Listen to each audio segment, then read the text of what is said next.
weirdos. It's me. It's Elena. What's going on? How's your day? I hope it's awesome. That's all I wanted to say.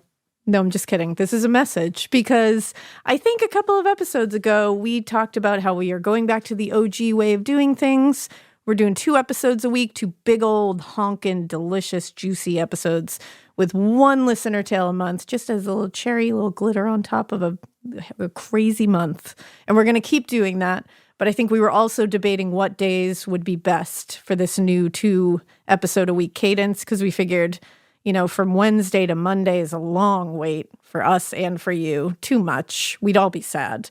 We don't want that. So we finally came up with a good cadence. We're going to drop episodes on Monday and Thursday from here on out. So Mondays, Thursdays. That's when they'll come out on Wondery Plus. Then a week later, you will get them Monday and Thursday for everybody else. So that's what we're going to do. You deserve consistency. We want to give it to you. I know we didn't do that in the first 3 years. We were like willy-nilly, whenever you get episodes, here it is. But you know, we're on that consistency train and we want to stay on that. And yeah, I think this is going to work for everybody. It just feels better. We don't want that big chunk of time between episodes. You don't either. So yeah, that's what we're going to do. Mondays, Thursdays, new episodes. We're excited about it. It lets us really put more time and effort into these episodes, which is what they deserve and what you deserve. And we fucking love you. And I can't wait to see you every Monday and Thursday. I know I won't see you. I realize that. I won't even hear you, but it feels like I will. And you will hear me. So we're all in this together. We're best friends. Thanks, guys. Mondays, Thursdays. Whoop, whoop. Hey, weirdos, I'm Ash. And I'm Elena. And this is Morbid. This is Morbid. What? I copied you. I'm sorry. Oh, you're so annoying.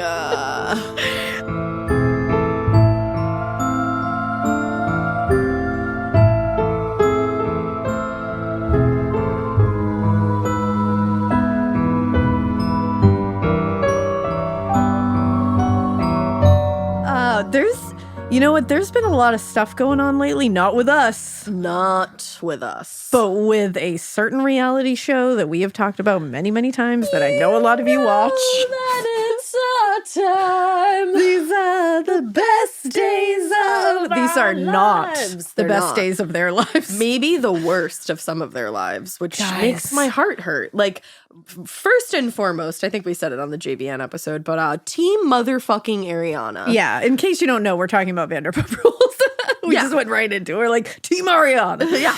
But like, honestly, at this point, it really doesn't even need to be You know described. the internet. I think somebody described it as Chandler cheating on Monica with Rachel and Joey knowing the entire time, in case you do not watch Vanderpump Rules and you need a frame of reference. Yes. But like, I feel like even if you don't watch Vanderpump Rules, you've been hearing like the echoes. I was actually getting my Botox done yesterday and I had a new girly like injecting my face. And she said, I was like, do you watch Bravo? Like, do you know what's going on? She was like, so I don't, but I know everything that's going on. But I know the exact situation you are referring to. And I think a lot of people are in that situation, like the people that don't watch. And here's the thing. If you don't watch it and you don't give a shit about this, don't worry. We're getting into a true crime case in a couple minutes. I know a lot of you do. I know a lot of you with me. So we're going to chat about it for a minute because I swear if I say to John on the couch at night one more time, if I just look up from my phone and go, all right, so one more thing happened. He bless him. Bless his heart. He's good at like being great. What's up? He was like, okay. Because I looked over at him the other day and I was like, you're my best friend. Oh, you need to hear this. That's and he adorable. was like, okay, all right. I was like, I knew that would get you. But it's never the same as talking to somebody who's been there since the beginning. Because we started Vanderpump Rules together in 2014. I had just graduated high school and I would skip going to college all the time and just do like my college classes. I don't even know what the fuck they were called. And I just would go to your house and we would like literally eat, sleep, breathe Vanderpump Rules.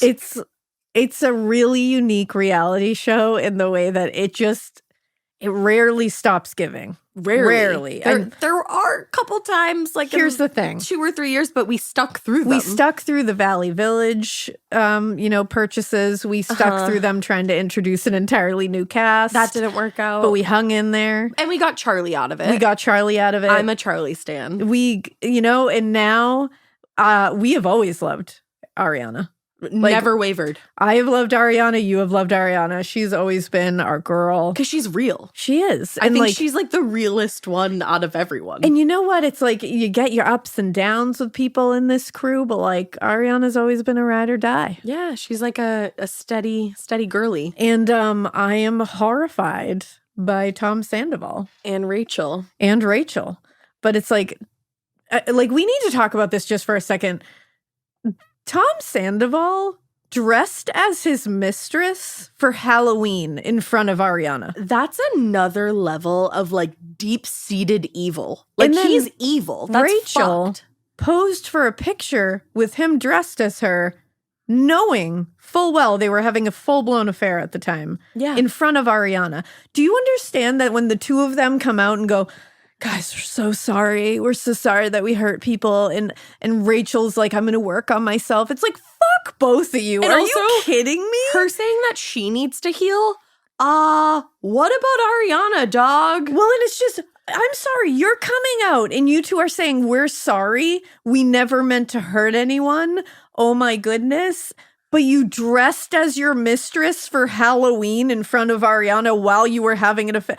No one believes that you're sorry. You created can't do an that. entirely false story to make it seem like Schwartz was the one like fucking around with Rachel. And also that was fucked up in and of itself because he was hot off a divorce with one of their fucking cast members and friends. And I like Katie. And I like feel Katie like, too. And I feel like that was created and hurt Katie. It's like it did hurt you Katie. put Katie in a position to be hurt just so that you could save the weird like bro code that these dudes have is unlike anything I have ever seen. Oh my God, I was just going to say I've never seen anything like it. It goes beyond like this plane of reality. It does. Because they will sacrifice everything about themselves for their dudes. Mm-hmm. For their bros. And it's like, no, there is a time where you need to go time out. This is bad news bears. And I'm like, not going to act create this way. a fake fucking scenario and like dump my life down the dumpster because you want to fook somebody on the side and like step out on your girlfriend. And it's also like they were together for like Ariana and Tom were together for 9 years, purchased a home together. Like she has a dog that like I'm sure Tom became like a dad to. Married for all intents and purposes. I mean, that's common law marriage. What is it? It's 7 years, right? Yeah. And just that existence is married for all intents and purposes without the paper. I mean, people ask them all the time. Like people think they're married. Yeah. And that's so fucked. And yeah, it's just a real bummer. And then like seeing in the episode where I think Lala was saying like, you know, to Rachel, she was saying, you know, like when you drink, I wouldn't let you around my man, which is like, whoa, you got to really take a look in the mirror if somebody's saying that to you. And then Rachel's response was, good thing you don't have a man for me to be around. And insulting. It's like, whoa, you are gross, my friend. Gross. Christina Kelly wrapped it up perfectly when she just pulled back the covers to protect herself from Rachel and was like, Rachel. She literally goes, oh my God, Rachel. Christina Kelly. She said Raquel. Christina Kelly's like coming back this season is everything to me. I always thought she was hilarious. Everything. And we never got enough Christina Kelly. But if you listen to somebody else's podcast, like back when you could, you would get a lot of Christina Kelly. Yeah. And I loved that. It's true. We love a Christina Kelly moment. We do. But honestly, the whole thing is wild. It's insane. It's getting wilder by the day. And the other thing too is like, so like everything is coming out online, but then the season is airing right now and we are watching it now through such a different lens. Because as things are happening right now, the affair is already happening. Like now. So you're watching it and you're like, oh no. And it just breaks my heart for Ari. It's so nice to see that all the women are like just flocking around her, and she looks like she's thriving. She's gonna come out of this. You never needed him to begin with, girl. I can't wait to see her revenge story. Oh, I can't wait. Just like living. Because she's gonna be just fine. Of course she is. She's gonna be just fine, Ariana. And she's gonna be just fine. She's got like a good heart, you can tell. Come on the podcast, Ariana. I would shit myself. We'll talk about everything but this. Yeah, we don't even have to talk about it. We don't even have to talk about it. Should we just like start a Bravo podcast? I know. I would love to. Oh my God. That's my actual calling in life. Just to sit here and do this. That is my actual calling. But I know a lot of you are with us and because we've gotten a lot of messages that are like, I am a Bravo head and I want to talk about this. So yeah, we just had to get this out because guys. Yeah, fucking wild, dude. It doesn't feel real, but it is. There's court documents. And it's not just Rachel. No. There have been other women. Allegedly, yeah. Of course. Allegedly, there have been other women. But oh my God. It just keeps coming out more and more and more. And it's getting worse and worse and worse. Every day. Yeah, it's wild. Yeah. But you know what? We had to get that out. I'm so stressed. And I'm sure we'll have something else to bring forth about this on the next episode. Probably. I mean, we're probably like, when this comes out, it's going to be a little old, I think. A couple of weeks old. People are going to be like, oh, okay. They're going to be like, all that information is 2 years old, and you didn't even touch upon this huge thing that happened. Like, we're 2 weeks behind. So, well, ahead, technically. But, ahead, technically. On our schedule, we're not behind. But, yeah, so we had to talk about this. We just had to get it off our chest, honestly. Because we've been screaming about it to Mikey all day. I know. Mikey is like, I don't watch Bravo, but I would. But he's into it now. He will be. We're getting him into it. He will be. Honestly. No really good way to transition out of that and into a true crime case. It's just that's a terrible situation, but my goodness, is this a worse situation? This is a very sad situation. This case is rough. It hurt me. I don't know this one at all. Oh, you don't? No. I didn't either before I looked into it. And I think I found this while I was researching something else, actually. That always happens to me. Yeah. So, and then I was like, oh, and I fell kind of down this rabbit hole because we'll talk about it. One of the headlines in this case, you read it and you're like, wait, what? So then you start reading more and you're like, oh, okay, well, that's layered. Yeah. So it all starts on the afternoon of October 22nd, 2010. So it's not old-timey, guys. It's 2010. Ash brings it newer. Of course. Sometimes. Most of the time. But today. So 15-year-old Rebecca Aylward left her house in Maesteg. I looked that up, and I really hope I'm saying it correctly. Maesteg is in Wales. Rebecca had plans to go meet her ex-boyfriend in a wooded area just outside of Aberkenfig, which I also looked up, and I hope I'm saying correctly. Now, she was under the guise that they were actually going to be reconciling because they had recently gone through a breakup. They were going through hard times, but this she was really excited about. Okay. So she told her mother, "Bye, Mom, I love you," as she grabbed her purse and walked out the door. And unfortunately, that would be the last time that Rebecca's mother would see her alive. So let's talk about who Rebecca was. She really went by Becca. So Becca Oatley Aylward was born on February 25th, 1995 to John and Sonia. She was the first child of what would eventually be 3 kids, and she was beautiful. And she had one of those faces, and we always say this, but I mean it. She had one of those faces where you would see her in a crowd and be like, I want to be that girl's friend. That girl looks cool. Mm-hmm. She had the perfect scene bangs because this is 2010. Yes. And I tried to cut those, and I was like, we all tried to have those. We all did, but Becca had them. Yeah, she did. And she fucking rocked them. But beyond looks, she was also a very smart girl. Her mother, Sonia, said she was born inquisitive, and I knew from well before she could even speak that she was a bright girl, a girl who took everything in. She was I love that. Very astute. She was also just a really easy child to raise and to be around. She loved being with her parents. She was really close with her mom. And when she was little, she loved playing dress up in her mom's closet. Aww. She put together different outfits and accessories, and she'd throw the heels on. And it's just pure. And I love it. I love that. Now, when she entered primary school, she was still known to be pleasant and easygoing. Her parents her teachers would always tell her parents that they wish they had a class full of Rebeccas. Oh, right. And of course, as a parent, that's everything you want to hear. That's exactly what you want to hear. And of course, again, it speaks to who Becca is, but it also speaks to who her parents are. Yeah, absolutely. Raising a great daughter. For sure it does. So her natural curiosity and love for things like reading and writing, those things made her a good student, but she also stood out in other ways. She would always stand up for other students if they needed to be stood up for. She would offer help in the classroom. Once she got her work done, she was always helping somebody else that needed it. Just a good person. She was just willing to be there for someone. And her willingness to help was extra appreciated at home because, like I said, she was the oldest and she took that role as oldest very seriously.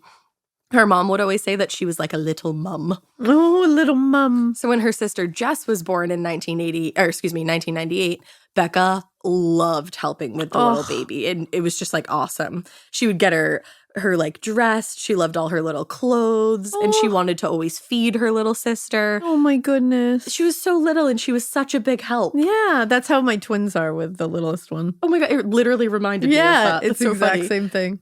And then 5 years later, she had a little brother, Jack, and he was born. And her little mum instinct had not gone anywhere. It was still there.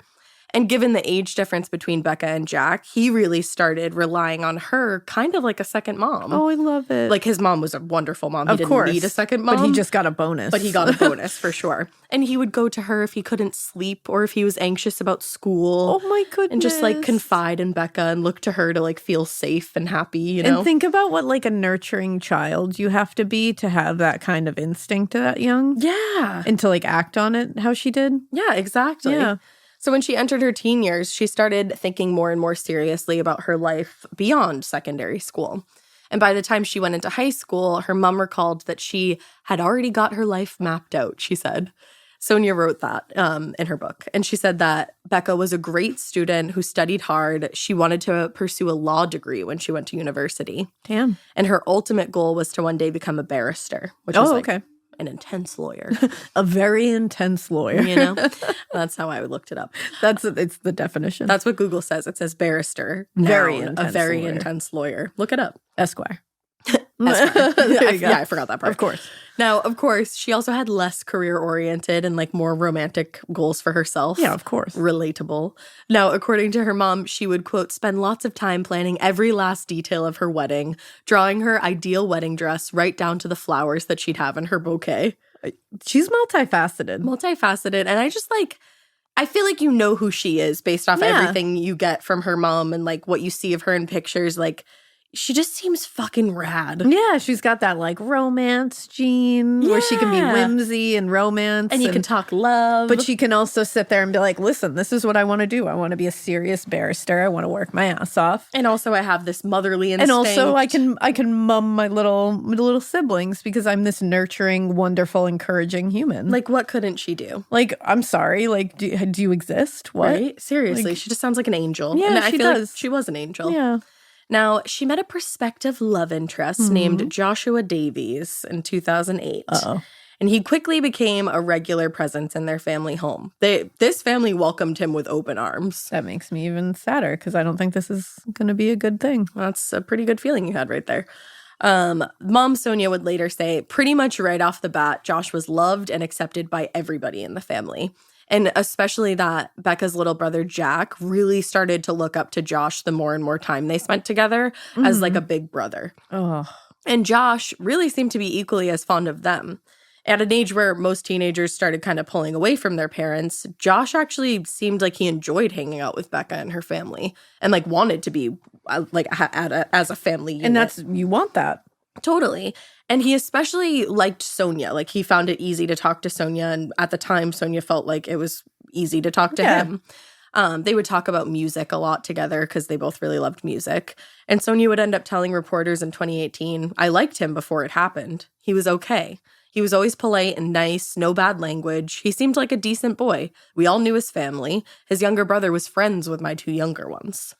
So this is like a community of people. And these are always the things that stress me out so much is when you hear them, like people be like, he was in my home. Like, I liked him. Mm-hmm. There was no reason to think anything different. It's like, that is the scariest thing. And there's no warning sign. That's exactly it. Because I think a lot of times when we say this, like, murderers and serial killers, people are like, oh my God, like, how could you not know? Yeah. Like, they were so evil. Like, look at them. And it's like, no, the thing is, they can switch that charming, like, I'm an amazing person, little switch on so easily. Exactly. And blend right in. They are master manipulators. Mm-hmm. Master. And that's an alliteration. There you go.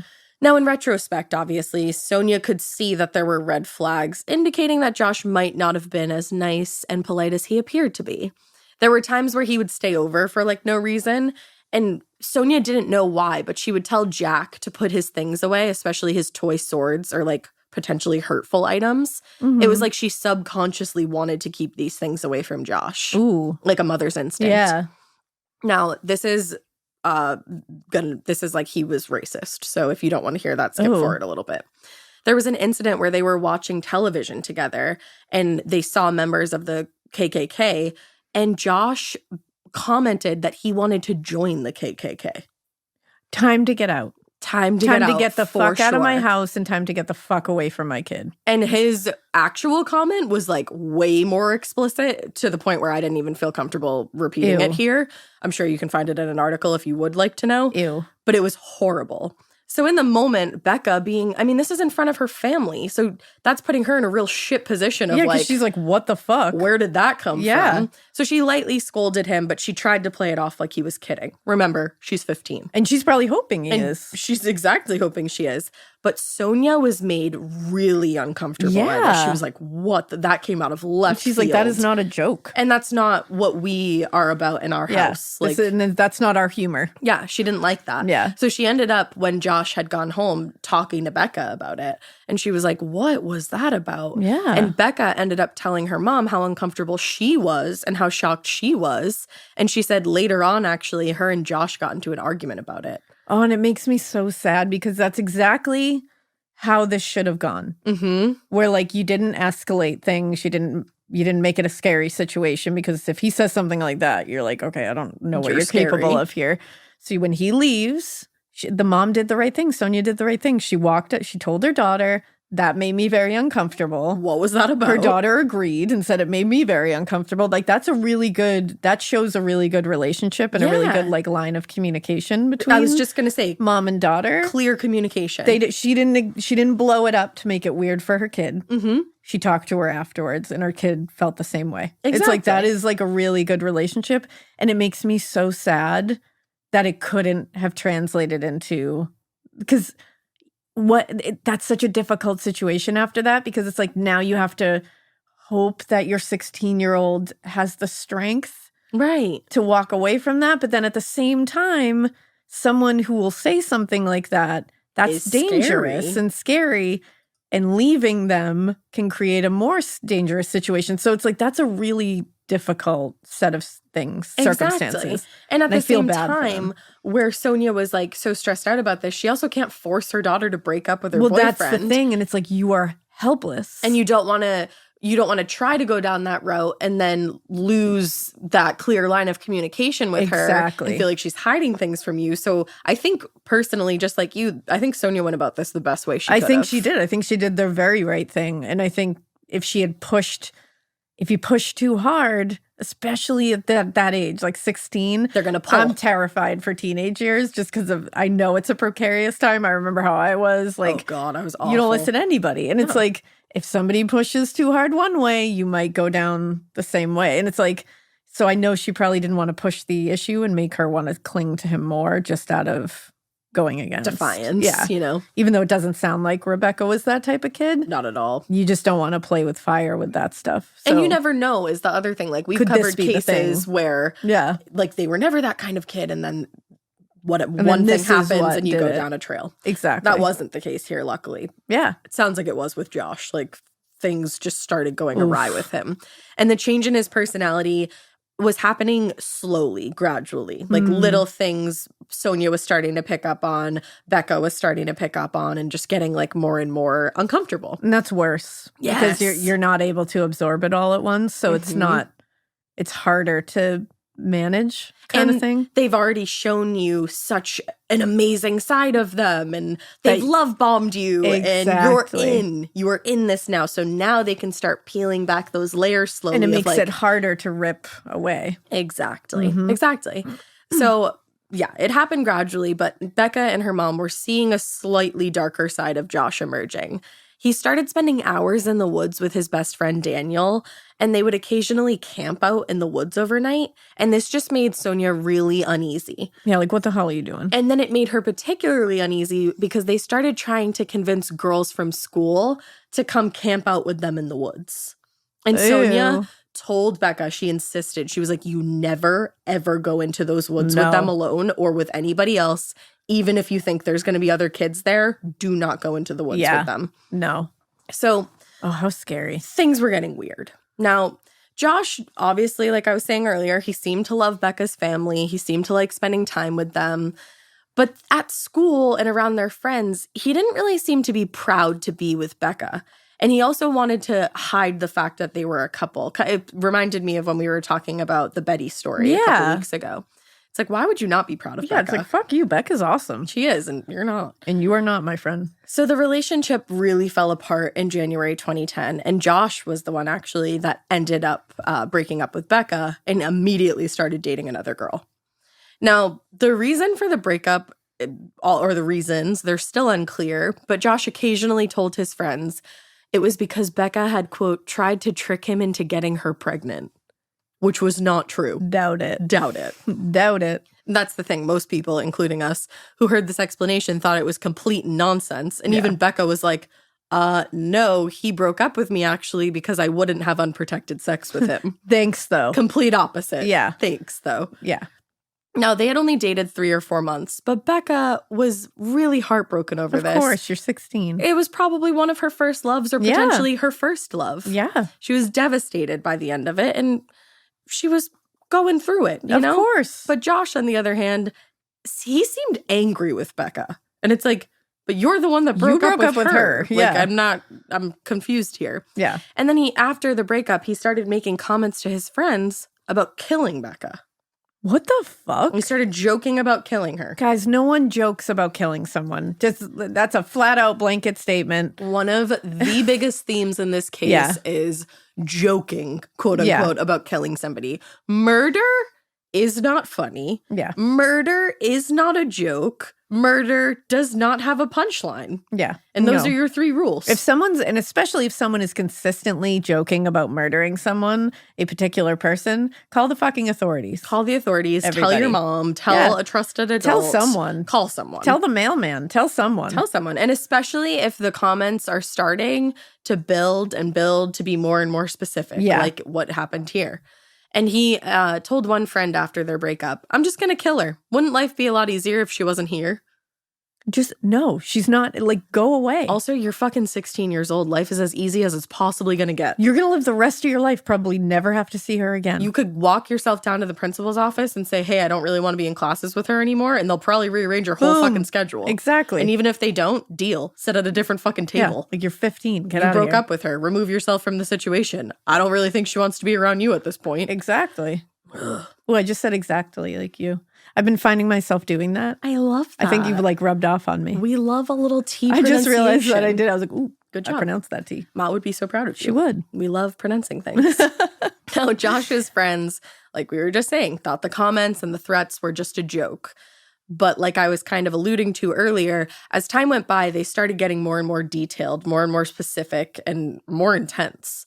He was talking about how he could poison Becca with deadly plants and nightshades, or, quote, push her over a quarry into a river. What the fuck? Are you like the mad scientist from A Nightmare Before Christmas? Like, Honestly, what the fuck is wrong with you? Where the fuck are you going to get nightshade? Nightshade? And like, the reason Jesus. he wanted to push her into a river is because she couldn't swim, and he knew that. Oh my God. So how fucked is that? Guys, call someone. Now, one friend would later tell the court it was no secret that he hated Rebecca for quite a long time after their relationship finished. But it's so confusing because you broke up with her. Like, I don't understand. That's what a breakup is. Right. You don't like each other anymore. So you break up and you move on. Then you move on. And it sounds like, didn't he start dating someone else? Like, if I was that girl, I'd be like, can you not obsessively talk about killing your ex-girlfriend? Yeah, I'd be a little like, where alarmed. was your brain, girlfriend? Mm-hmm. Jesus. Now, it seems like despite his charming personality with adults, Becca had seen Josh's darker side probably more times than she ended up admitting to her mom, most likely out of uncomfortability, if that's a word, or being scared. Yeah. Now, during the investigation into her murder, detectives, with help from Sonia, actually found several pieces of evidence indicating that Josh was actually abusive toward Becca. Fuck that guy. Mm-hmm. There were countless pages of threatening and abusive MSN chats. Do you remember those? Oh my God, MSN chats. They used to chat over that, and like he was awful to her. And actually, there was one incident where he used colored hairspray to write "Becca is a slag" on her bedroom wall. What the fuck? Defaced her parents' property, and in her room wrote "Becca is a slag." I cannot imagine having to deal with this shit as Becca, but I can't imagine having to deal with this shit as the parents. No. Because what a helpless feeling. And I don't know if Sonia realized that that had happened when it did. Until or after the if fact. She found out That's about the it thing. later. It's like, I can't even imagine knowing that later. Right. Ugh. It's awful. Now, even adults obviously struggle to keep it friendly and amicable after a breakup. So the fact that there was some animosity and heartbreak between Josh and Becca, who were two teenagers, it's understandable, or would have been. But this situation is completely different. His hatred of Becca was just like very overblown, very unusual. Again, especially considering the fact that he was the one to end it. Yeah, like move on. And Sonia thinks this anger all stems from Josh's ego. Mm-hmm. Because once he got what he wanted from Becca and she started setting boundaries around things like sex, Josh ended the relationship. Yep. Intending to hurt Becca. Yep. And he did hurt her, but not for very long. I think he thought like this was just going to be the end all be all for her. Oh, yeah. But when her heartbreak started to wear off, she proved herself to be way more resilient than Josh had ever expected. Of course. She completely bounced back. Yep. She was doing incredible in school. So much so, actually, that she was doing better than him. And I think that miffed his ego. Yep. If he had intended their breakup as another way to control Becca, his plan was backfiring, and that's what pissed him off. He failed. And it was backfiring in a very public way, so I think he felt embarrassed. Oh my God, get over your fucking ego. Seriously. Like, Jesus Christ. If you look up a picture of him... Oh, I did. Ego. Yeah. It's oozing out of his pores. Yeah.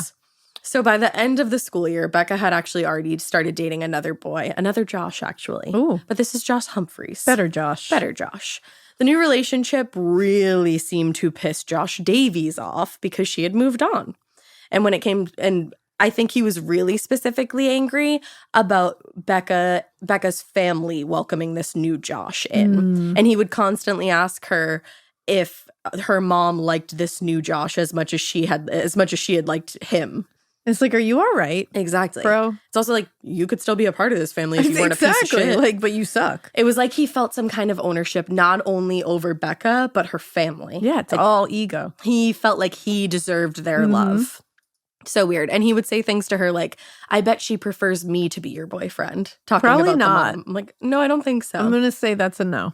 And Becca would be like, no, I think actually she does like new Josh. She's a big fan of him. You know what Josh doesn't do? Joke about being in part of the KKK. Yeah, that's one of his most wonderful qualities. It's pretty shining quality to me. But when she would tell him like, yeah, my mom actually does love him and so does my brother and everybody else, he would like storm off away from her in anger and like make a spectacle. What a child. Well, literally. What a literal toddler. So Sonia thinks, again, that it wasn't only just the ego, but that it was Becca's resilience, too, that made Josh Davies so pissed off. Yep. He hoped that this was going to devastate her, but just a month or so after he'd broken up with her, Sonia said she was doing better than him in school, she was popular and had a boyfriend, and perhaps most of all, she was always her own person. Go, Becca. I know. Now, while she may have been resilient and independent, unfortunately, she wasn't entirely free from Josh's influence and control over her. It's hard, especially at that age. When you're 15. This girl is 15 years old. Yeah. Like, I remember being there and dating awful people. Not as awful as this, luckily, but you're in a cloud, like in a haze, and you don't know. You just don't know any better. You'll believe a lot of things. Exactly. And especially as a romantic, you will write she's things a off. romantic. And so she it's is. like you just have that. Exactly. Now, just a few months after she had started dating new Josh, she actually ended the relationship because old Josh started hinting that he wanted to get back together if she would like get rid of her current boyfriend. So she did, because remember, she knows old Josh. And whatever piece of her still loved him. Yeah. I get was it. like that. He showed you the good parts, and that's what you hang on to. And I think because she was a romantic, and this is just an inference because, like, speaking from experience, I wonder if she had the, like, I can fix him mentality. Oh, I wonder too. Yeah. Like, my mom really did like him, so, like, there must be some good piece of him. And there was all these good times. And, like, I'm good, so I can show Yeah. him how to be good. Mhm. I think it was that. Yeah. So when their relationship ended toward the end of summer, Becca stayed friends with Josh Humphreys, luckily. But she was still holding out hope that she and Josh Davies would get back together. Now, bad Josh was still privately, quote-unquote, joking with his friends that he could kill Becca and get away with it. Friends, you gotta speak up. Like, these friends are pieces of shit. I was gonna say, this is on your shit too. Yeah. So by that fall, even his friends had joined in. Oh, fuck all of you. Mm-hmm. They would say later that they thought it was all a joke. It's but not again, a joke, you assholes. Louder Like, for the Jesus. people in the back. Joking about murder simply is not funny. Yeah, if you got friends that are joking about specifically murdering one person, and Find new they're like, friends. you gotta move on.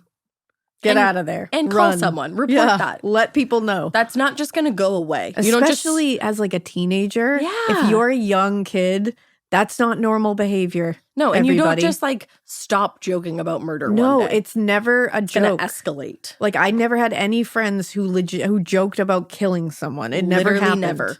Don't let it happen. No. So back to the morning of October 22nd. Becca woke up early on that morning and she told her mom she was just too excited to stay to sleep because she had plans to meet up with Josh that afternoon. And he was still hinting heavily that he wanted to get back together.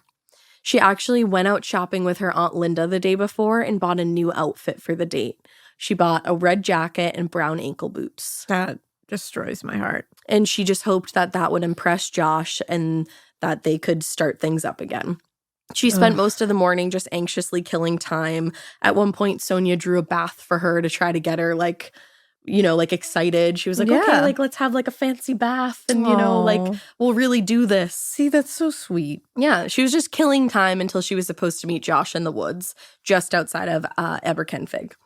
Now, as the morning went on, Becca was starting to get more and more concerned because she hadn't heard from Josh about these plans. They had made these plans earlier this week, or earlier that week, that he was going to text her when he was ready. But by that afternoon, she still hadn't heard from him. So Becca tried to reassure her, and she said, you know what boys are like. He's probably still in bed. Yeah. Now, when Josh finally did text, it was around 1 p.m., and Becca immediately called her Aunt Linda, who was going to be driving her to the park. And she was like, it's time to go. And she was so excited. When Linda arrived, she grabbed her handbag, Becca did, and rushed out the door. But just as she was about to head out, she looked at her mom. And like I said, she said, bye, Mom, I love you. Oh, that's the part that just wrenches my heart out. Ruins you. I mean, thank goodness she said that. But like, seriously, no one should ever look at their kid for the last time. Never. You know, like it's just that like walking out the door. No. That's just Never. awful. So when Sonia heard about the plans that Becca had made with Josh that afternoon, she was immediately suspicious and uneasy about it because she knew how badly the breakup had affected Becca. And again, she had learned some of those manipulative and abusive things that he had said and done both before and after the relationship had ended. Yeah. But Becca had been working on her mom and trying to convince her that things were better. She said things had changed, and she said, he's okay now. He's back to the old Josh again. Oh, we've all done that. We totally have. And you just want your mom to like, you're like, come on, like, I know, like, it's always that classic, I know him. He's different when he's just with me. You know, like, it's always, I've said those words before. Of course. You know, like, I remember trying. So many people have. Yeah. I remember trying to convince my parents that, like Bad John was like, no, you don't understand. He's so sweet. Like, he's so good to me. He does that. And it's like, you know in your heart that it's not the truth, but you want it to be the truth. And a mama knows. And a mama always knows. And Sonia knew. But at the same time, I just think she was like a really good mom. And I think she wanted to tell Becca, like, you know, I'm really cautious about this, but I want you to be happy. That's the impression that I get. Exactly. And you also want your kid to experience and learn from situations instead of just directing them what to do. Right. And it's like, you would never think something like this would happen, whatever is about to happen.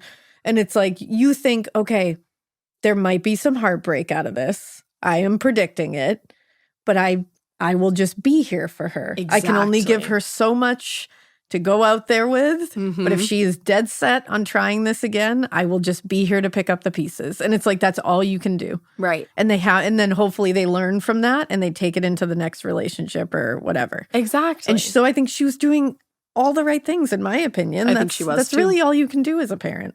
That must be a really hard position to be in. And I think it was because everything in her was telling her, like, I don't know about this guy. Yeah. But nothing inside of her was telling her, like, I think Becca could get physically hurt. No. Emotionally, absolutely. Physically, no. No, you never would believe that. No. But the suspicions that things weren't going to really go well crept back up when Becca called her mom about an hour after she had been dropped off at the park to say that she still hadn't heard from Josh. So he texted her at 1 and said, I'm ready, like, let's go meet. She got dropped off at the park. And again, I'm pretty sure Sonia didn't realize that they were going to go off into the woods because she had told Becca, like, don't go into the woods. Yeah. She thought this was the park. And now she's been waiting at that park for an hour and hasn't heard anything. So Sonia's like, what the fuck? She's worried. And she doesn't want Becca hanging around a random park all afternoon by herself. So she's getting more and more frustrated. She's like, this is getting ridiculous. He's giving you all these elaborate directions of where to go and what time to be there. No. He's not even showing up. She was like, it was some kind of mission between two secret spies. Like, it was ridiculous. Yeah, no. On his end. Now, Becca was like, no, Mom, it's okay. Like, I'm safe. There's actually a policewoman walking right behind me. Like, I'm okay. And so they chatted for a bit because I think Sonia was like, well, stay on the phone with me a little bit. Like, I'm nervous. And as they were on the phone, Becca finally spotted Josh walking down the street in her direction. So she was like, oh, I see him. Like, we're good. And I'll talk to you later. And Sonia's like, okay, like, be careful. I love you. Now, what happened next is not entirely clear. Josh Davies would eventually admit to killing Becca. He did kill her. Good. But the confession actually came well after a trial was over. And his confession was rather light on the specifics. So because of that, the details of Becca's murder would end up being kind of cobbled together from the forensic evidence and testimony of his friends. From what the investigators pieced together, Josh and Becca had walked to his house, actually, and spent a little bit of time there. And while they were there, this breaks my fucking heart because I picture, like, us doing this. Becca gave her sister a call to give her an update and, like, said, like, it's going well. Like, this is what we're doing. My God, this kills me. It's just so pure. It is. Like, she's just, this is everybody. Just like a typical, like, teenage girl so excited about, like, rekindling a relationship and, like, calling your sister, like, your best friend, be like, it's all happening, you know? Yeah, like, oh, it kills me. It's awful. So at some point, they left Josh's house for the woods nearby, and they made their way to an isolated area in the trees. And this probably kills her mom, too, because her mom was so specific about do not go in those woods. Exactly. 15-year-old's gonna 15-year-old. Of course. You know? And nothing would have ever gone through Becca's mind, like, I shouldn't go into the woods because he's going to kill me. She would have never walked into those woods if she had any inkling that he was going to do something to her. She probably was just like, ooh, this is like a fun little, like, romantic little rendezvous. Exactly. Yep. That's like, you know, that's what she was thinking in her head. Yeah, like, oh my God. Taking me for a walk in the woods. Did you ever go into the woods with boys? No, I didn't actually. We liked it. Like, I would have, like, little meetups and, like, there was this really cute But I boy. can get it. Like, I could get why that would be. Yeah, and, like, why it's exciting. Like, I have had that experience and you're so excited. Yeah, of course. But they'd either been talking or potentially arguing. We don't know because, again, their relationship did get contentious at points. And Becca turned away from Josh for a moment during this. With her back turned to him, he grabbed her around the throat suddenly out of nowhere and actually was attempting to break her neck, but he didn't know how to. And she started screaming, obviously. And he was afraid that her screams were going to draw attention, he said. So he grabbed a rock that was, quote unquote, the size of a rugby ball. What the fuck? And while Becca was still facing away from him, he hit her on the back of the head with that rock. Oh my God. So she fell to the ground and started screaming because probably most likely her skull was fractured at that point. Oh. And he just kept hitting her while she's down on the ground, like face down. Wow, what a big, tough guy. Exactly. And he would later tell his friends, and this is very graphic, that the worst part of all of it was, quote, seeing Becca's skull give away. Oh my God. This was brutal. Brutal on a level that I can't believe he's a 16-year-old boy. That's what is really getting me. This is a 16-year-old that did this to a girl he claimed to love. Oh. He hit her a total of 6 times, which caused obviously significant head trauma and brain damage that would ultimately be the cause of death. And after the 6th strike, he realized that the rock was covered in blood and hair, so he tossed it into some nearby bushes. Wow. Just so callous. Awesome. So callous. You're disgusting. And he also told friends that there was blood on Becca's face, so he flipped her over to lay face down at one point so that, quote, nobody would see it. What? You're leaving her in the middle of the woods. Somebody's going to see her. Like, if somebody finds her, they're going to examine her body, you idiot. It's like, no, I think you flipped her over because you're a piece of shit and probably couldn't look at what you had just done. You had to look her in the face. Exactly. Asshole. Then he left her and just went back to his aunt's house. Just left her in the middle of the woods. And he started working on an alibi for himself immediately. You're a piece of shit, Josh. Immediately. He changed his Facebook status to say that he was chilling out with friends. And they just watched Strictly Come Dancing on TV.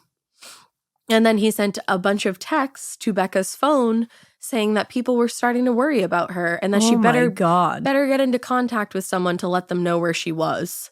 Gaslighting her even in death. My God. Even in death. That still is so gaslighting. much thought and so much wow.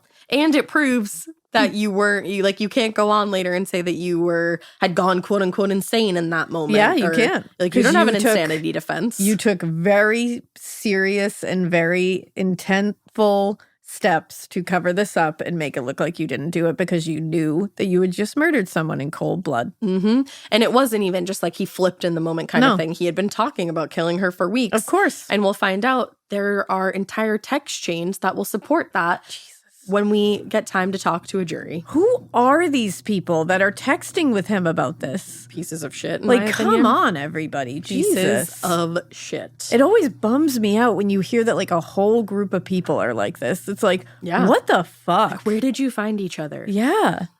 So as that afternoon started turning over into the evening, Linda, who was the aunt of Becca and Sonia's sister. So Linda calls Sonia and she's like, I haven't heard from Becca about where she wants to be picked up.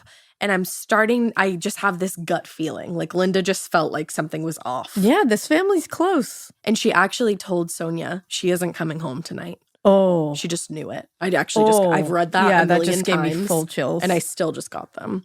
And Linda couldn't put into words why she felt that way. It was just something she knew. That's so scary. And Sonia was like, of course she's coming home tonight. Like, she's going to be home later. She probably just got held up somewhere. Because I think in her mind, she was like, I can't go there right now. Oh, of course not. And then she remembered that Becca had mentioned something about Josh's mom driving her home if it had gotten too late, like into their hangout. But still, Linda couldn't shake the feeling.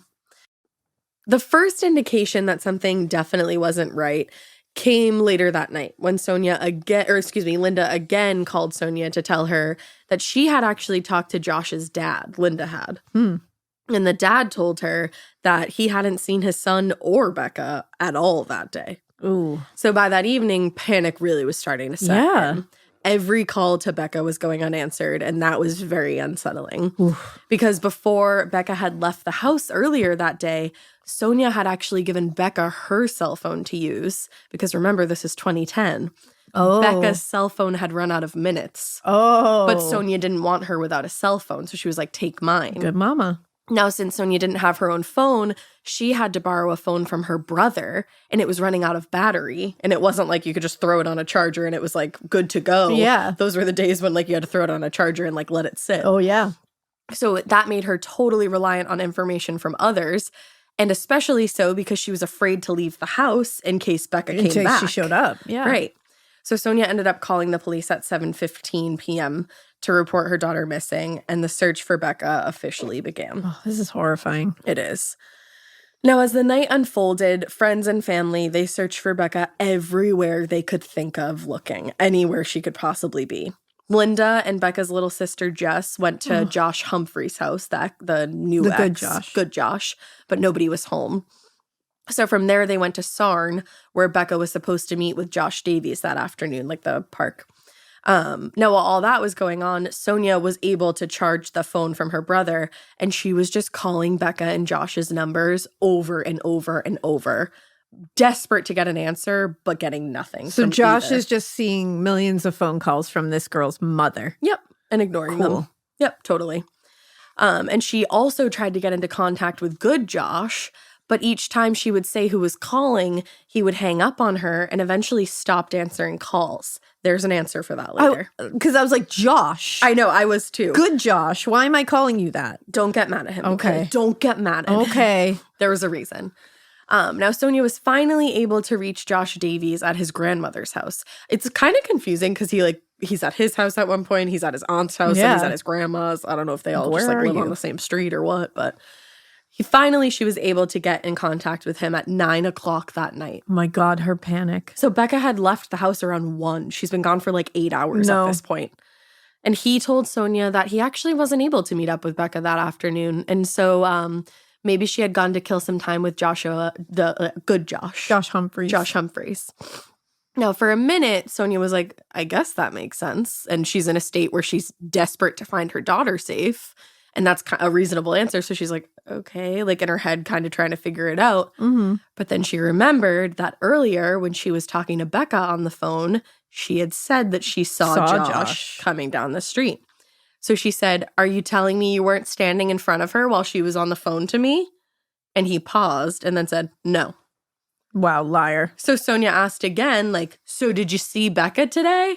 Giving him another opportunity. You wanna come clean here? And he just repeated the story that he had already told. He Liar. hadn't seen Becca, and as far as he knew, she was with Humphreys. Your pants are on fucking fire. God, I wish. So the police finally arrived at Sonia's house around 9:30, and they ran the usual battery of questions. Did she have any reason to run away? Did she have any reason or history of doing something like this? And so on and so forth. Yeah. It's like, yeah, let's just paint her to be somebody who just runs away when things get tough. Like, and it's like the answer is no. Move on. And so at first, of course, the officers kind of suspected that Becca had gone to a party and drank too much. So now she was waiting to sober up before coming home, not wanting to get into trouble. Yeah, seems legit. And Sonia was like, no, Becca doesn't drink. Probably not. Becca doesn't drink. She said, actually, Becca did drink over the summer, this past summer, and she had a really bad experience. She actually ended up blacking out, and she fucking hated it, and she never wanted to drink again. Yeah. So no, that's not the case. But the police, they still insisted that this was the most logical explanation, and they were going to go around and check the usual party spots. So they wasted time after her mom told her she's not at a party. And they were like, okay, we're going to go check. We're going to go check some parties. Which, like, I get to an extent. I know you have to rule it out, but it's like, do you have to spread all your resources to that? I was going to say, you want to check party spots by all means. Send a couple officers. For sure, but you got to split up your resources and start checking other places too. You can't narrow it down right now. Exactly, especially when you're being told that that's probably not where to look. Now, the rest of the night was just a flurry of phone calls, late night drives around town, just desperately searching for her. Literal horror. No results. So at 7 a.m. the next morning, Sonia called the police again, but they had no update for her. Now, when she called again an hour later at 8 a.m., she was told that the officer handling this specific case had been called away, quote, on a rapid response. Oh, no. So she knew. As soon as she heard rapid response, she was like, I know. It was harrowing. Her heart sank into her stomach, and she was like, this emergency absolutely has something to do with Becca's disappearance. God. And unfortunately, she was right. Earlier that morning, officers were searching near the park where Becca was last seen, and they found her. She was obviously, as we know, lying face down in that isolated area of the woods. They'd spent all morning following up on leads they'd gathered throughout the night, and they spoke to Joshua Humphreys, who told them he had been at a club the night before. So when Sonia called from an unknown number, he kept hanging up because he couldn't hear her over the music, and he thought it was somebody who had the wrong number. Oh, which, okay. That makes sense. I'm not going to yell at you, Josh. Exactly. Maybe just say, also, why were you at a club? I think he might have been a little older. I was going to say. And also, you go home. I think you can go to clubs a little bit younger. I think it's it probably means something a little different than what I'm thinking of. Yeah. Also, they used to have teen nights at clubs. Yeah. TBT to when my cell phone got stolen at one. Yep. Good times. Anyways, he couldn't hear her, so that's why he was hanging up. Now, they then explained to Sonia that they had found Becca's body through information from actually one of Josh Davies' friends, Liam Thomas. Liam told his mom that he knew Josh had done something to Becca, so Liam's dad immediately called the police to report the information, and after hearing a little more from Liam, they were able to locate Becca's body. Now, I'm glad that Liam finally said something. Took a long time. Yeah, it's a little too late. Oh, I would say. And yeah. And also, it's like very interesting that you were able to send them right to where she was. Oh, we know why. Mm-hmm. The detectives also told Sonia that they had arrested 2 boys that they believed were responsible, not Liam, Joshua Davies and Daniel Ninnis. You can just imagine that if I was Sonia, I'd be like, just put me in a room with him. Mm-hmm. Just put me in a room with him. Mm-hmm. And she's sitting there in complete disbelief that a boy she had welcomed into her home, that had played with her played with her youngest children, who she treated like she would treat her own son, could be responsible for this. And she actually assumed that Daniel Ninnis was the one who was truly responsible. Yeah, because why would you ever think it's the boy that you knew? Right. And Ninnis actually hated Becca because Becca had turned him down on a date a year previous. Oh my God, the fragility of these fucking boys. Right? The fragility. Mm-hmm. My God. So Sonia's assumption was reasonable, but the detective actually corrected her when she was like, it must have been Daniel. He was like, no, it's Josh who's actually responsible. And the detective chief inspector, John, I believe it's Penhale, told Sonia, I've not seen anything like it. Ugh. So Liam had been the one to also bring up Daniel to the police. And now both Daniel and Josh, like I said, had been arrested. And of course, they were sitting in separate rooms blaming each other. Of course. So it was going to take some digging and pressing to get the truth out of them. But now let's get into the dynamic between the 3 friends and what happened the day of the murder before it happened. That morning, Josh actually wasn't in bed. He had met up with those 2 friends. He had met up with Liam Thomas at Cafe 107 in downtown Aberkenfig. They usually met on Saturday mornings for breakfast. So they waited about a half hour for Daniel, who was supposed to meet them, but he didn't show up. So they walked to, I believe, Josh's house. Now, during their walk, that was when Becca started texting Josh about the plans. So later on, they ended up meeting with Daniel, and Josh told his 2 friends his plan to meet Becca that afternoon in the forest and said, I'm finally going to go through with my plan. Guys, call someone. No, Elena, they said that they thought he was joking. My God, I can't. And they said, actually, they thought he was joking and informed investigators, actually, that they joined in themselves and suggested various ways for Josh to kill and dispose of Becca. What is wrong with these little fucks? Like, just typical breakfast behavior. Yeah. The fuck? I guess by this point, everybody knew about Josh's hatred of Becca, and killing her was just a regular topic of their conversations. It's so fucked up. Because a few weeks earlier, when the 3 of them had met up at that breakfast cafe, the subject had come up. And when they all parted ways after breakfast, Josh texted Liam, who I don't like, and said, what would you do if I actually did kill her? And he responded, Liam said, oh, I would buy you a breakfast. I would buy you a breakfast. If you murdered a human being. Wow. So, like, round them all up. Cool that you told your daddy and your mommy that you were so scared. Yeah. And that Josh had done something. You knew that he was going to do something the entire time. And you lolled and said you were going to buy him breakfast for it. Yeah, these are disgusting little shits. So go fuck yourself, Liam. Truly. Now, around 1 o'clock that afternoon, Josh headed out, as we know, to meet Becca. And before walking off, he solidified what he was going to go do and said to his friends, the time has come. Straight up implying that he was about to go head off and kill his ex-girlfriend. And not one of them said shit to their parents. Yeah, no, I'm not impressed. Not at all. Not impressed by these kids. It's like, sure, maybe he was joking the first 99 million times, but if your friend is walking away from you implying that they're heading off to go murder someone, call someone and then reevaluate your friendships. That's the thing. I'm like, what are you doing? So about an hour and a half had gone by, and Liam decided to text Josh to find out what was going on. It's like, were you excited? Like, did you do it? So his text went unanswered because, as we know, that was going on.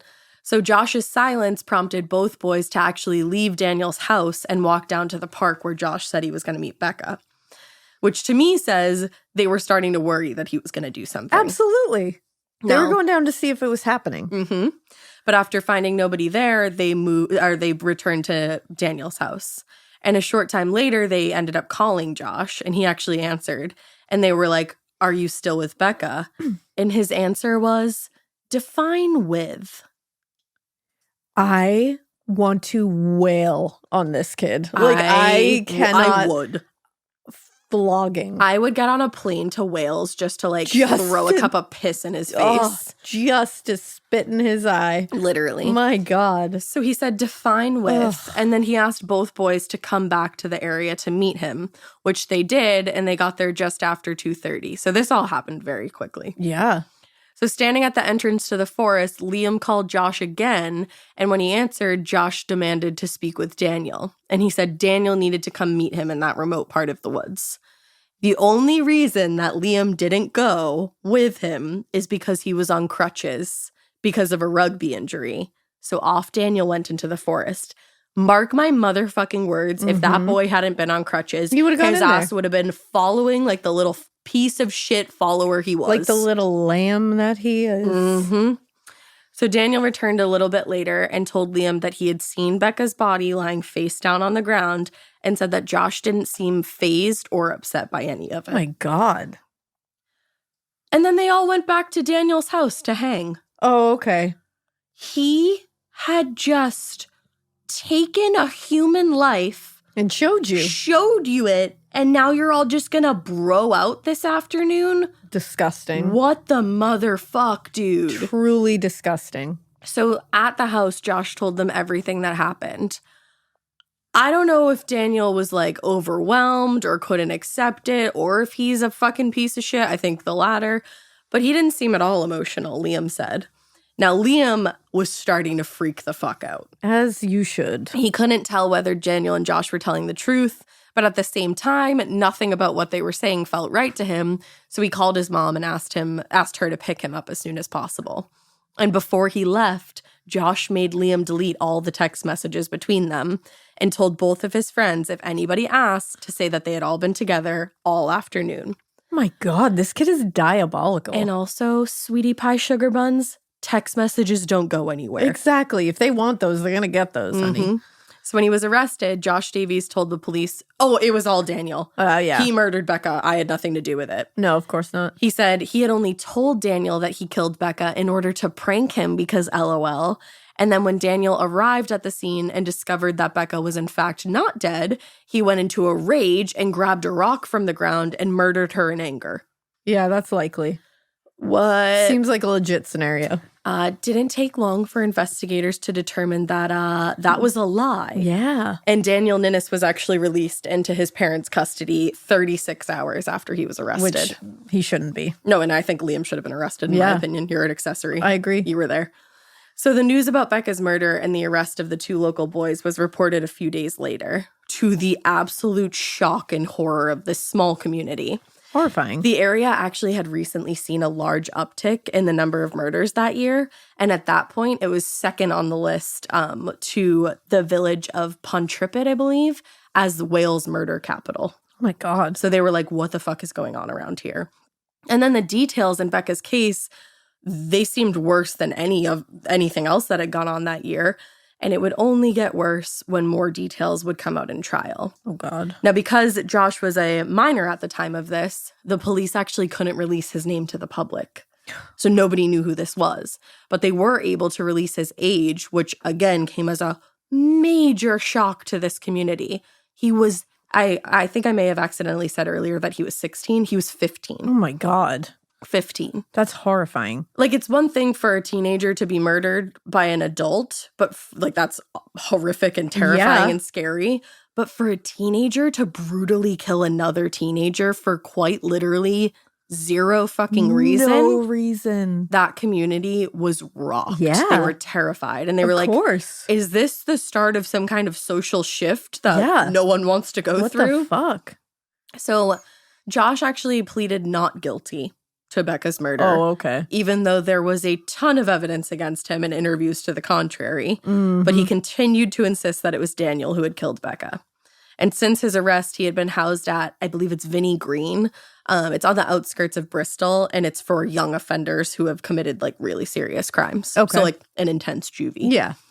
Now, the authorities were actually so nervous that the inmates might want to take revenge, like the local inmates who would have known Becca or even still just, like, knew where she was from. Yeah. They were scared that they were going to want to, like, retaliate.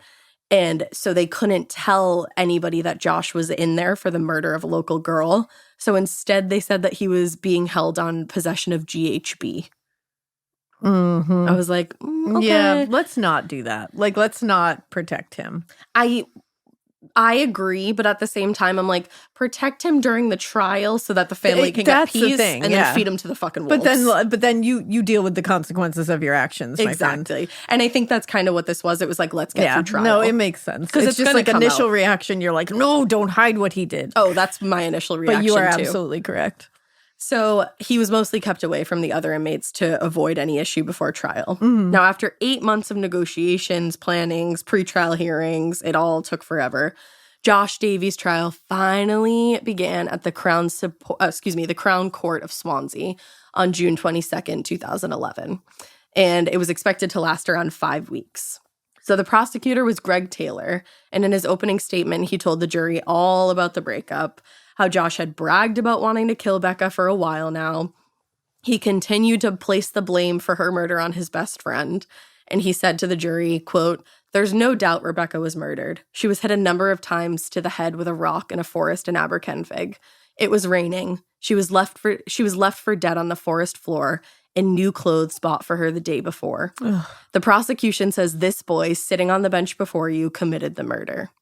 And then he went on to tell the jury in full detail about all the abuse that Becca had suffered from Josh in the months after their breakup and during their relationship. Fuck this kid. He included when he was telling to the jury that Josh had told a friend, "I want to make her life hell and you won't convince me otherwise." What the fuck was wrong with him? So many things. Oh. Now, to close out his opening statement, Taylor drove home just how callous and cold Josh was by telling the jury about the breakfast bet between the friends. That's truly incredible. And then told them about the group chat that the three of them shared, where they went back and forth with ideas on how to kill Becca. You know, jokingly. That's why these other two should be in trouble. I agree too. You're an accessory. Like, what are you doing? And I'm worried about you two if you were talking about that. And I don't understand why they couldn't have been got on conspiracy to commit murder. Yeah. That's exactly what this was. They were planning it. Exactly. It's so messed up. You want to pretend it was a joke? It's not. She was murdered. So now you're in trouble. And you should be. Yeah. So that's really frustrating to me that they weren't. It's infuriating. The first two witnesses called on the first day of trial were Becca's friends, and they were able to give even more details about the abuse and the constant talk of killing Becca. One of the friends actually who was testifying had even been in a fight with Josh over how he was treating Becca, but things were getting so contentious that Becca actually texted him, thanking him for standing up for her, but saying not to, because it was basically implying it would just make things worse. Yeah. Now, the third witness called that day was Becca's mom, Sonia. Ugh. Among other things, she told the jury about her daughter's relationship with Josh, the way he had been welcomed into her family. And she told the jury how she had been, and she said she was very cross with him in that past year for how he was treating Becca after the breakup. And she told them how she was anxious that fall when Becca started bringing up the idea of getting back together with him. And finally, she told the jury all about the morning that Becca had spent getting ready so excitedly to meet Josh. That kills me. She said how she was so excited she couldn't even sleep. She told them about the bubble bath that she had prepared for Becca to get ready, just like a little girl time. Yeah. And how nervous Becca was, but excited to start the relationship back up again. That kills me. And it must have been fucking gut-wrenching for her to go through that. Yeah. But I'm so glad she got the opportunity to paint that picture for the jury. Yeah. Like, my little girl was so fucking excited for this, and this is what he did to her. It's fucked. So when she finished answering the prosecutor's questions, Sonia prepared herself for the cross-examination by Josh's defense lawyer, Peter Rauch. Since Josh had tried to place all the blame on Daniel, Sonia was expecting a ton of questions about Daniel and his relationship with Becca. Mm-hmm. But he only had one singular, very bizarre question for Sonia. Just one. Ooh. He asked her, could Becca swim? And when Sonia said no, she couldn't, he declared he had no further questions. That's chilling. How weird is that? Now, the question confused Sonia, and it would actually be weeks until she learned it was asked because there was a supposed plan that Josh Davies had developed with Daniel Ninnis to throw Becca into a lake or quarry, which he thought would be easy because of her inability to swim. That is... No, my brain won't even comprehend this. I don't really understand what the defense thought they were doing here. What was the rest of your line of questioning? Because it's was it bolstered when she said no, she couldn't swim? Well, I think that's but what a risky move to it make. Backfired. Because it's that was a 50-50 shot. Mm-hmm. If she says yes, then maybe you can say, well, then this wasn't him planning her death. She can swim. They were just gonna. That must they were have been pranking the plan. her, right? But if there's a 50 shot, she says no, mm-hmm. and then you've just outed the fact that he was definitely planning to kill her because she couldn't swim. Well, and I think that's why he had no line of further questioning. But why would you even give that a shot? That is that's a bad lawyer. Bad lawyer right there. Bad there. lawyer. Now, there was a ton of testimony given in court, but once they'd adjourned for the day, all the press could report on was the ridiculous joke about Josh winning a free breakfast. And that was actually the headline that I saw, and I was like, what the fuck? So I started reading about this what case. The fuck? Now, the headline of the Times the next day read, Youth murdered girl after promise of a free breakfast. That's so fucked up. Sensationalizing this entire thing. Yeah. And also completely ignoring the detailed accounts of abuse and threats that led up to the murder. Yeah. He didn't just murder her for free breakfast. There was exactly. way more at play there. But of course, following lead, countless other news outlets honed in on the free breakfast and just comment. Concentrated on that. And this became the free breakfast case. Of course. It's you're completely ignoring the themes of domestic violence and abuse here, but cool. Can we please talk about that? Now, of course, while it may have been blown out of proportion, the comment about the free breakfast was of significance to the prosecution's case because it shows how callous and cold they are. No, it's definitely important for sure. But it's the fact that it was sensationalized by the media is not cool. And the fact that it's being touted as this is why he did it. It's no, it's even worse. Yeah. That there really is no reason. That was just a joke. Mm-hmm. But for the prosecution, they were we can use this because it shows intent and premeditation. That I understand. I totally get that. A little malice of forethought for there you go. So the jury was actually shown two text message chains between the friends. The first messages shown were sent the week before and included that original comment about the breakfast.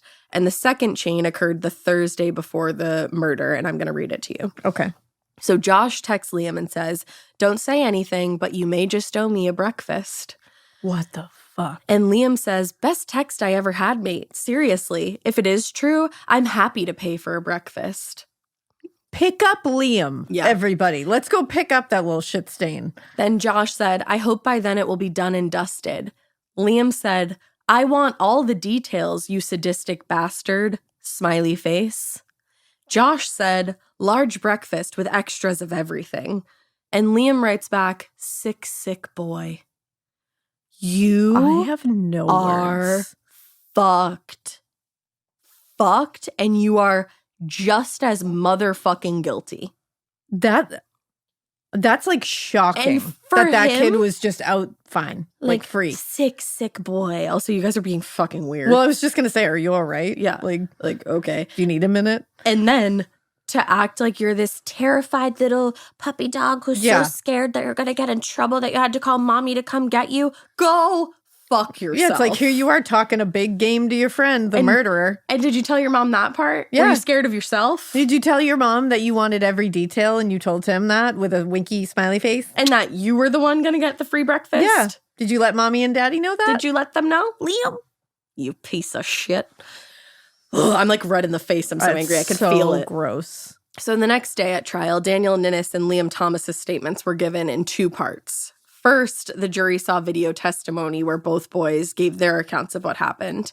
And then each boy was called to the stand to testify again to what they had seen and heard on the day of the murder. And I hope they were shaking in their fucking boots. Yeah. And I hope everyone on that jury saw them for exactly what they were, accessories to murder. Exactly. There were slight variations in their stories, of course, because they're two teenage boys and they're not going to see things the same, but they were pretty much the same. And like many of the other teenagers who gave statements and testimony, they both said they never took Josh seriously. Daniel told the prosecutor, I thought it was a joke, a sort of slag off sort of thing. Oh, God, No, shut the fuck up. But he did admit to the jury and to the prosecutor that in the weeks before the murder, Josh's violent rhetoric got, quote unquote, a lot more weird and specific. But still, everyone just thought he was angry and just talking shit. But still, we decided, let's not say anything. Whatever. Yeah. So after the testimony from Ninnis and Thomas, two pieces of human garbage and wet lettuce and everything awful in the world, like that junk that gets caught in your dish strainer when you're like in the sink and then it starts to smell bad. Absolutely. That. After that, a forensic analysis provided the jury with an overview of the physical evidence collected at the scene, which included 12 fibers from Josh's jacket on the rock that had been used. Ooh. So you really want to sit there and say it was Daniel? Good try. Not gonna lie, Daniel's a piece of shit, but I was don't going to think say he was they're the one all to do pieces it. of shit, but varying levels of pieces of shit. Exactly. Now, the pathologist, Dr. Stephen Ledberter, I believe it is, provided a detailed account of the injuries that Becca had sustained. He told the court, given the fragmentation of the skull, there had been blunt impact to the back of the head, but the grazes, bruising, and splits to the face might not have been due to direct impact, but from the surface against which the face was lying against further impact from the back of the head. Okay. So basically what he was saying was like, there was a lot of damage to the back of the head, but then when we looked at the front of her face, there were scratches and bruises everywhere. But that was because he was essentially beating her into the ground from the, as she was lying face down. Oh, that's awful. Brutal. Absolutely brutal. Truly. And his testimony stressed how brutal this was, because not only had Josh tried to break Becca's neck, he also continued this assault on her after she was motionless on the ground. This was overkill. So closing arguments were given by the prosecution and the defense on July 21st, and then the jury adjourned to deliberate. And they actually deliberated for nearly 3 days. Oh, wow. And they returned their verdict on Wednesday, July 27th, guilty as fuck. Guilty, guilty, guilty. So on September 2nd, 2011, Josh headed back to Swansea for sentencing. And the judge in the case, Justice Lloyd Jones, read him to fucking filth. Good. And showed just how disgusted he was with Josh's complete lack of remorse for the murder. He described him as devious, calculating, and controlling, and added that he robbed the Aylward and Oatley families of watching their, quote, precious and perfect girl flourish into a successful young woman. It's so true. It is, because she would have been like a star in this world. Yeah, like, she would have. She would have gone on she to had do all huge the pieces. things. And she would have added like so much kindness to wherever she was. She just seemed like it makes that me way. so sick. Now, when he finished with Josh, he sentenced him to life in prison with a minimum of 14 years, which was the maximum penalty allowed for an underage offender. Bye, bitch. And when the trial concluded, Sonia was able to make a statement to the press where she called for the return of the death penalty. Oh, damn. And told them she hoped Josh would never see the outside of prison again. She Can't said, say I blame her. I don't blame her at all. I would have said the exact same thing. Yeah.